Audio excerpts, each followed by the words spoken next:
The end of an era and the beginning of a new one. Today, F.W. de Klerk slipped on the mantle, bitterly taken off by P.W. Bothas yesterday.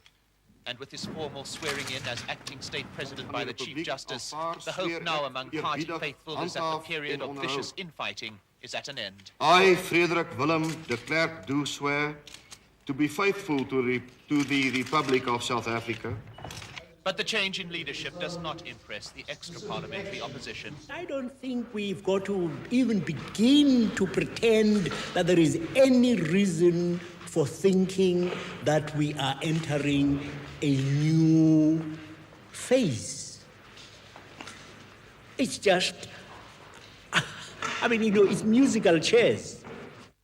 And in his first news conference as head of state, de Klerk made clear fundamental party policy would not change. Our goals have been clearly stated in a 5-year action program. I would say that the crux of those goals on the major issue, namely constitutional development, is that we want to build a new South Africa. Then it was down to business, and ensconced in his new office, de Klerk presided over a cabinet meeting, the principal question whether political reform remains on the election agenda.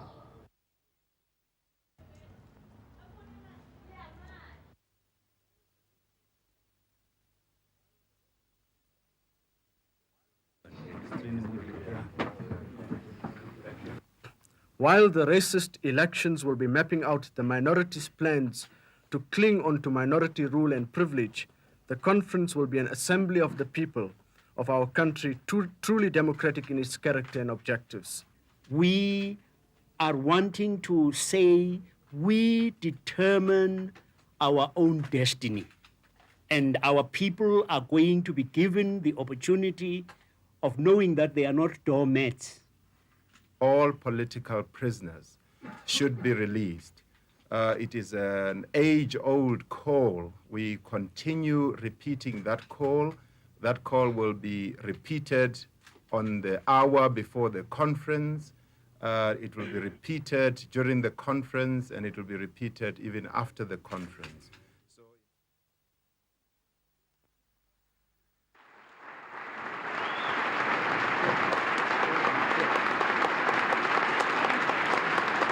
These elections and the related constitution are a fraud, they are a farce, and they are an insult to our humanity, our dignity, and our intelligence.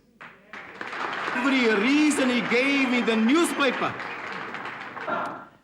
And it is time that we say that although many of us are not members of the African National Congress, I want to say, Viva the ANC.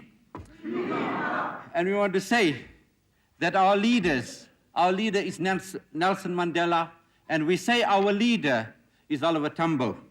Viva. Viva. There can be no compromise with regard to the security of South Africa and its people. As long as the ANC persists with its policy and acts of violence and intimidation, and refrain from clear and honest commitment to peaceful solutions, it excludes itself from the peaceful process of change in South Africa.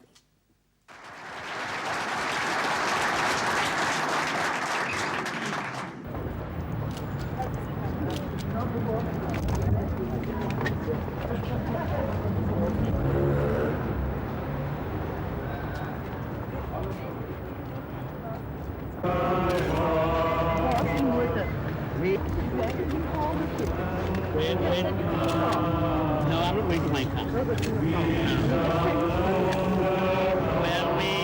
are you arresting us? We are all going.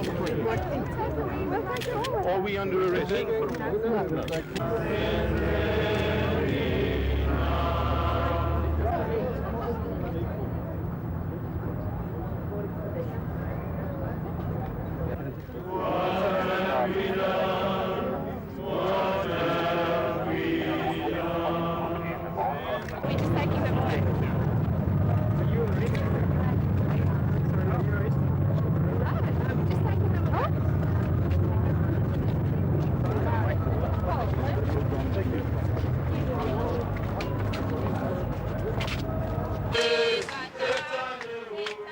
anti-apartheid activists took their campaign of defiance to the seaside, where they'd announced they would deliberately break the laws which segregate South Africa's beaches.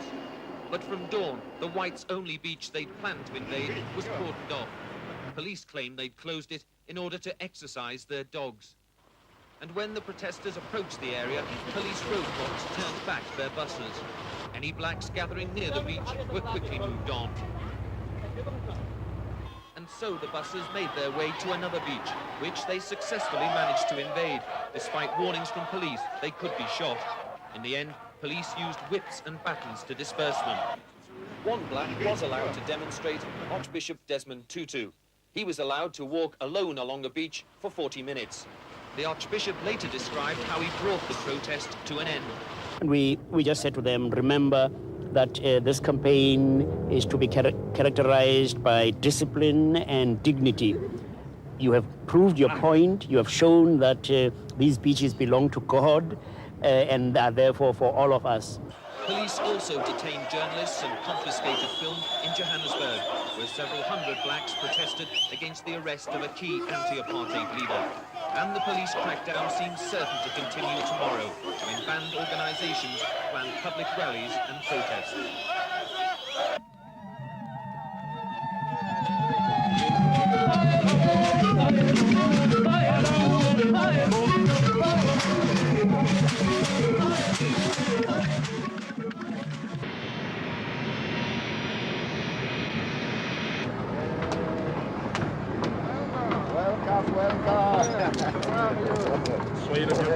Saba. Welcome again to our island.